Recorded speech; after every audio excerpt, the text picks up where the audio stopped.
Se você foi uma criança nos anos 80 ou 90 e não era aquele tipo de criança que ficava parada em uma só emissora, você deve se lembrar, nem que seja só um pouquinho, que já foram exibidos desenhos russos na televisão. Na verdade, isso aconteceu lá no final dos anos 80, com aquele desenho animado do Lobo e a Lebre, que no Brasil ficou conhecido como Lobo Pateta. Mas se você é mais ainda das antigas, talvez você se lembre que na Cultura havia um programa de TV chamado Os Mais Belos Desenhos, e geralmente exibiam um curta e outro que vinha da Rússia. A princípio esse era o contato que as pessoas tinham com animações russas, mas digamos que lá no início dos anos 90 a coisa se popularizou um pouco, por mais que ainda no Brasil fosse algo bem obscuro, para falar a verdade. Apesar disso, eu resolvi abordar esse tema no canal porque muitos dos meus inscritos pegaram essa época, assistiram esses desenhos e assim como eu gostavam bastante. Para quem não pegou essa época, eu acho que pelo menos a história vai ser interessante. Mas vocês sabiam que essa exibição de desenhos russos no Ocidente, e isso também conta ao Brasil, carrega uma treta? Carrega uma controvérsia? Teve até gente fugindo do país para não ser preso? Fica aqui até o final desse vídeo que eu vou explicar essa história bem maluca sobre a treta da exibição dos desenhos russos no Ocidente lá no início dos anos 90.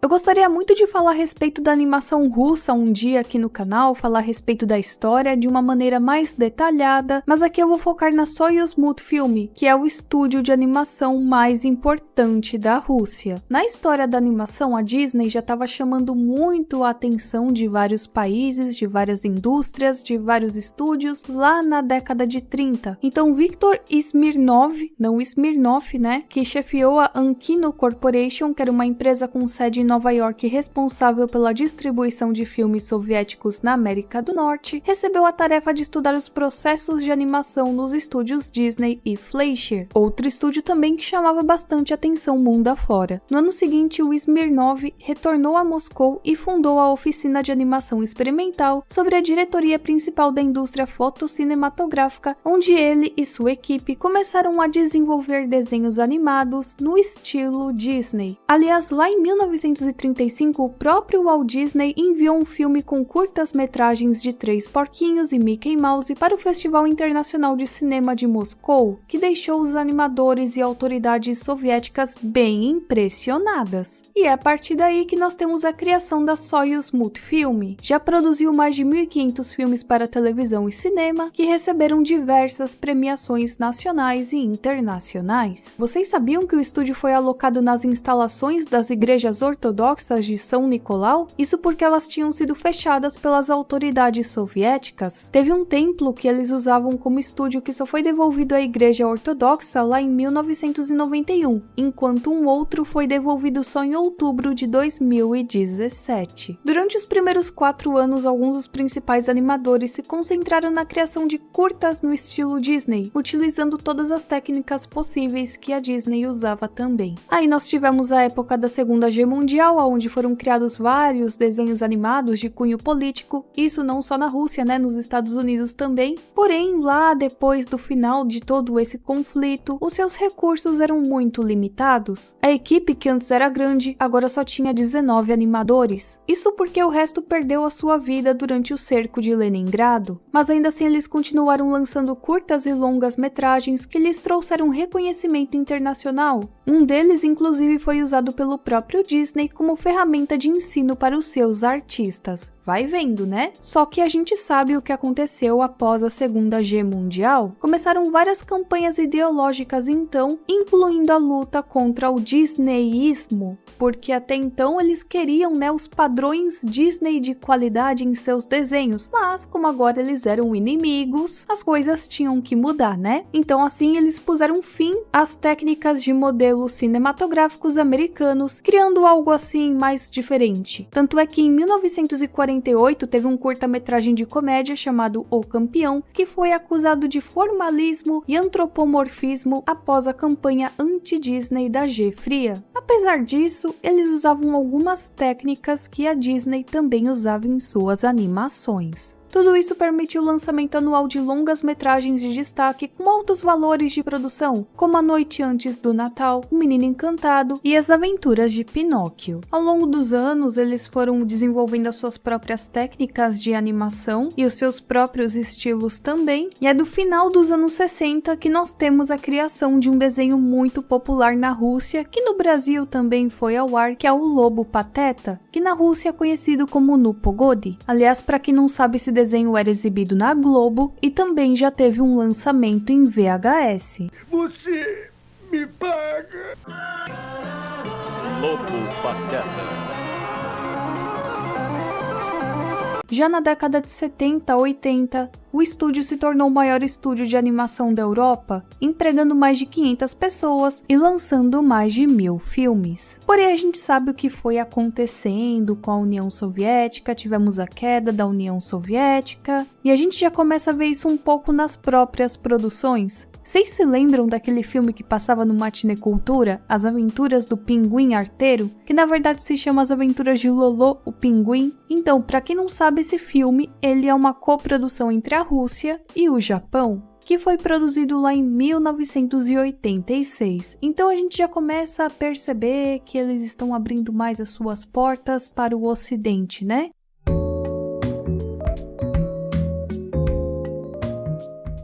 Já no início da década de 90, as novas realidades econômicas tornaram impossível ao governo continuar a apoiar o estúdio. Sendo assim, a produção de desenhos animados diminuiu drasticamente. A Soyuz Multifilm estava na fossa, porque não tinha de onde tirar dinheiro, era uma empresa estatal, então o Estado que financiava tudo. Como tivemos o fim da União Soviética, então não tinha nem de onde tirar dinheiro para pagar os animadores, o que levou vários funcionários talentosos a deixarem o estúdio. O mecanismo de produção ficou prejudicado, houve escassez de animadores e o estúdio perdeu a sua posição de liderança no sistema de estúdios cinematográficos soviéticos. O Comitê Estadual de Cinematografia da URSS começou a reduzir o valor de financiamento do estúdio, porque eles até tentavam dar alguma coisa, só que não era suficiente. E é a partir dessa situação que começa a treta, que eles achavam que seria uma solução viável, não foi tão viável assim. Tudo começa lá em 1992, quando o estúdio assinou um contrato com a empresa americana Films by Jove, que apesar de ser americana, era propriedade do ator imigrante russo Oleg Vidov e de sua esposa americana, a Joan Borsten. O Oleg, vendo a situação da Soyuz Multifilm,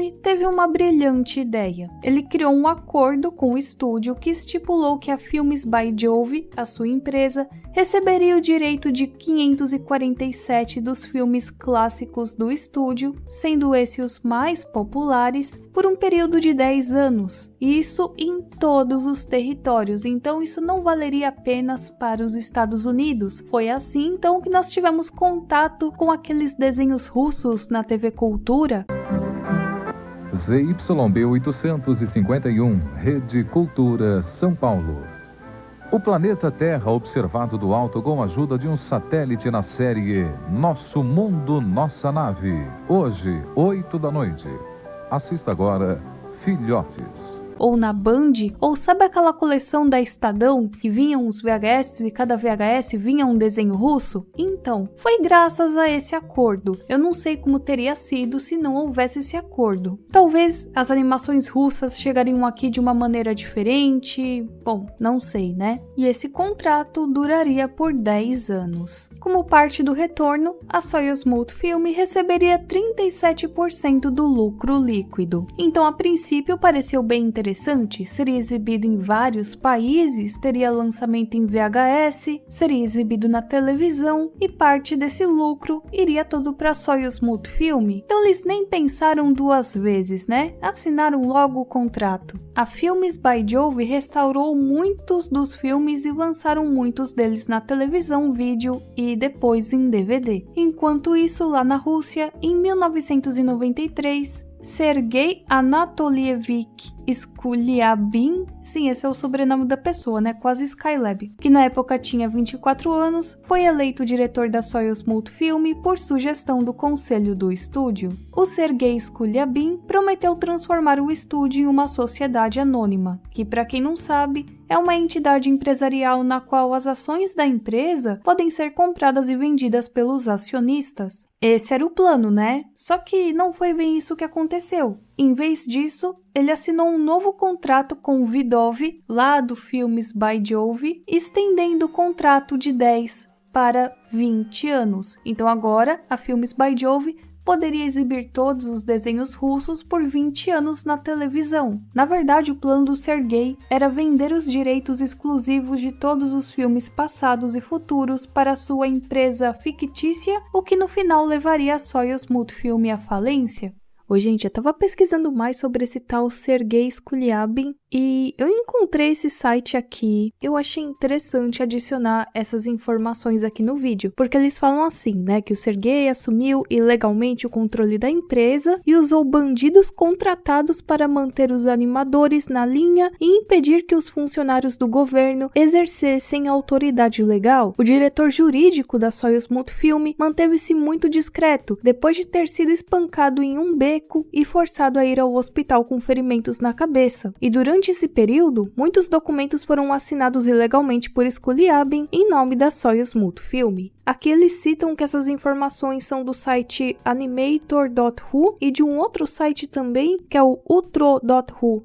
Segundo o atual diretor, que é o Akop Kirakossian, o acordo original parecia promissor na época, mas acabou sendo mortal para o estúdio. Os pagamentos esperados, porque vocês lembram, né, que parte do lucro tinha que ir para a Soyuz Multfilm, né? Nunca chegou nas mãos deles. Então eles ficaram lá, e o meu dinheiro? E o meu dinheiro? Cadê os 37%? E nunca chegava nada. Aliás, a Filmes by Jove nunca registrou quaisquer lucros líquidos. Isso porque eles alegavam que todo o dinheiro foi oficialmente destinado a coisas como novas trilhas sonoras, ações judiciais e medidas de proteção contra cópia. E eu me lembro realmente que vários desses desenhos russos, quando chegaram no Brasil, contavam com uma trilha sonora diferente.